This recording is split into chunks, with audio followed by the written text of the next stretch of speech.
Hi guys, welcome back to a new video. My name is Mila and if you're new here, hi, hello, welcome! Today I wanted to share the basic things that you need to get started on YouTube. So I think anyone can get started on YouTube if you only have these basic things that I'm going to show you today. Also, I think if you want to try it out, I would say go for it. Like if you want to start your own YouTube channel, then just do it because you never know, and if you want to try something, then you should just do it. So let's just get right into it. So the first thing you need is a camera or a phone with a camera. So this is something that most people probably have today, and you don't need a fancy camera to get started on YouTube. You definitely don't. In my opinion, most phones these days, most smartphones these days have really good cameras, or at least like decent cameras. And I recommend starting with what you already have.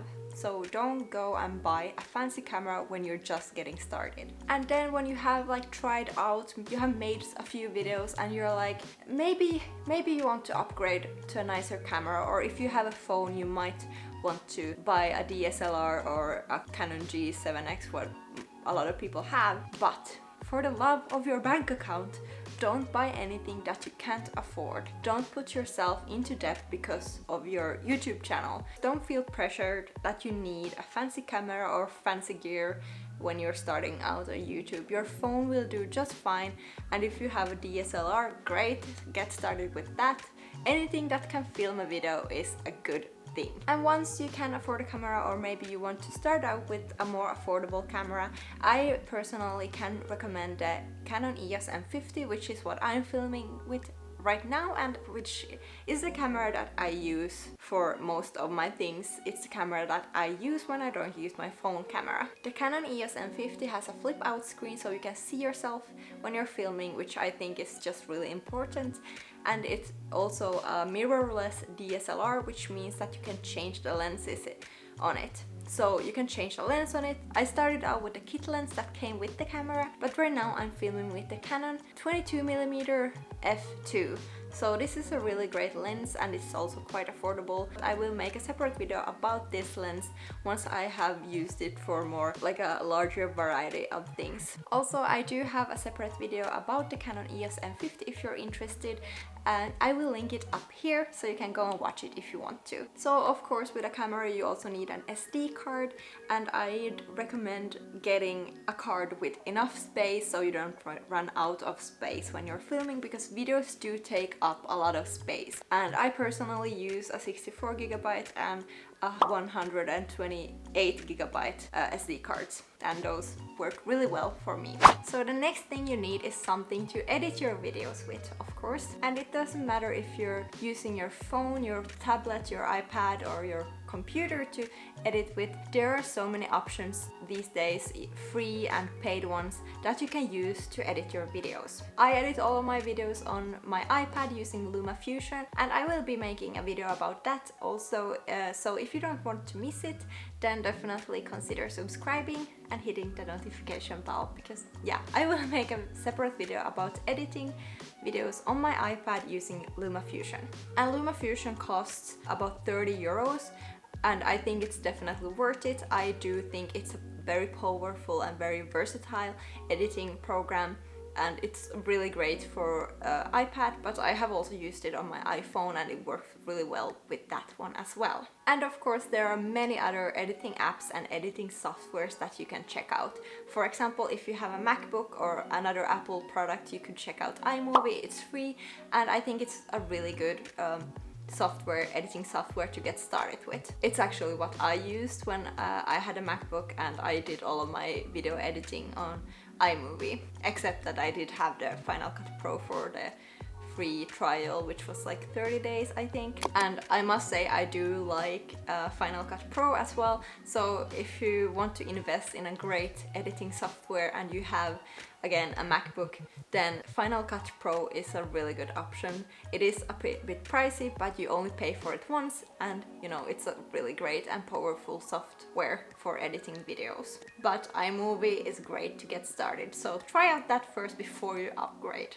Another editing program that I've heard great things about, I haven't used it myself, but as said, I have heard good things about it, is DaVinci Resolve. And this you can get free, but you can also pay or buy the upgraded Pro version, or the DaVinci Resolve Studio, I think it's called. And another really popular editing program is Adobe Premiere Pro, but this is something that you need the Adobe subscription for, and if you don't have that and you are just getting started, I just recommend checking out the other ones, because this will get pretty pricey in the long run, especially if you're only using the for editing. Then there are also a couple of apps which I want to mention if you're someone who is editing your videos on your phone, and that is Inshot and Kinemaster. These are not apps that I have used myself, but I have heard and seen a lot of people recommending it if you're using your phone to edit your videos with. So now you have your video edited and it looks really good and you're like really excited to upload it on YouTube, then you need to make your thumbnail. So for that you need something to actually create your thumbnail with. Of course you need a photo as well for your thumbnail, so I just recommend getting a photo when you're filming, and then you can use that for a thumbnail. Or if you have some good other ideas, like go for that. But you need something to edit your thumbnails with, especially if your plan and goal is to get discovered by people on YouTube and build a larger audience. I definitely recommend really focusing on creating eye-catching and like attention-grabbing, fantastic thumbnails, because this is the first thing that people will see, so it's really important to make a good first impression. So you better make it good, because if not, people will probably not choose to watch your video. And again, if you need some help with your thumbnails, I do have a separate video explaining how I edit my thumbnails, so if you want to check that out, I will leave a link up here. Anyway, I do want to mention a few apps and programs that you can use to edit your thumbnails. So firstly, Phonto is a free app that you can download, and then you can add text onto your photos. Another free tool is Canva, which you can find both in the browser, and also you can download the app, and that's a really great tool to use for editing your thumbnails. You can add text with that one as well, and you can also find really nice YouTube thumbnail templates on Canva. If you're just getting started and you want to find some ideas, then Canva is a really great tool for that. And then we have Lightroom, Affinity Photo, Photoshop, and Facetune, which are paid programs and apps that you can also use if you want to make nice thumbnails. So another thing, well, this is not a thing, but something you need to get started on YouTube is an idea. You don't need to know your niche or have a list full of videos that you're going to upload on YouTube once you get started, but I do suggest getting or having an idea on what you're going to make your first video about. It doesn't need to be anything fancy or spectacular, but planning ahead will make it easier to get started and film yourself in front of a camera. So just planning something will also prevent you from rambling and just make the video clearer and, you know, just easier to film in general. You could also collect a few different topics that you want to make videos about. You don't, again, I'm just saying you don't need to have a full list with videos for the next year or so, but just maybe a few ideas what you want to make videos about would be good. Because if you have a full list for the coming year, I will tell you, you will change your mind, so you know, just go with the flow. You don't need to have everything planned before you get started.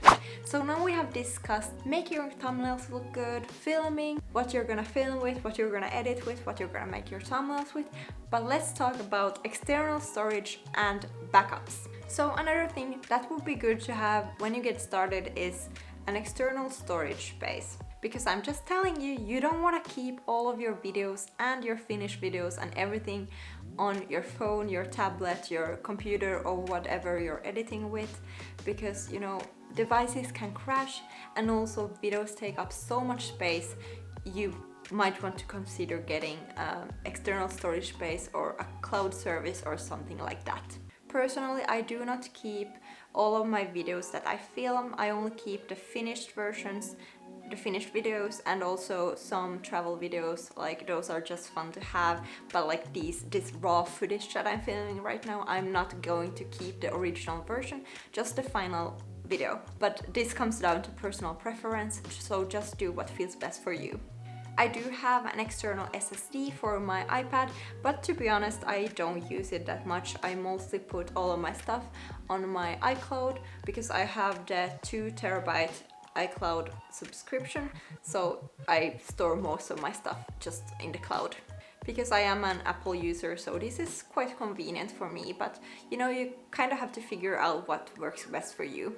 And if you have a laptop, an external hard drive or something like that would work really great as well. And an external SSD would be good for iPad and phone users, for example. Or just use the cloud services, because there are so many available. Also, let's remember that keeping something in one place is not backup. You need to put your videos in at least 2 places if you want to have backup and if you want to minimize the risk of losing it, because you know, tech and devices, they can break, so you can lose what you have on an external hard drive, SSD or something like that. So just if you want to minimize risk, keep a backup. Lastly, once you're all set and you have all the basics that I mentioned earlier, I do want to mention a few things that you might want to get once you have gotten started and you're like feeling really good about yourself, you have this channel, but a few things that might make it more enjoyable to film and also make it more enjoyable for viewers to watch your videos. The first thing here is an external microphone. I personally use the Rode Videomicro, I think it's called, and I'm very happy with it. It's not an expensive microphone and you definitely don't need an external microphone once you get started, but it's something that you might want to consider buying once you're starting to grow an audience and you know, you're starting to make more and more videos. However, I would say that most phones and cameras do have pretty decent audio, so you know, don't feel pressured to buy an external microphone right away. Another thing you might want to get is an extra battery. So I realized pretty early on that the Canon EOS M50 does not have the greatest battery life, so I just invested in an extra battery, and that really has saved me so many times when I have been filming, because you know, the battery just dies and then I have one that's like charged and ready to go. So yeah, an extra battery is definitely a good thing to have.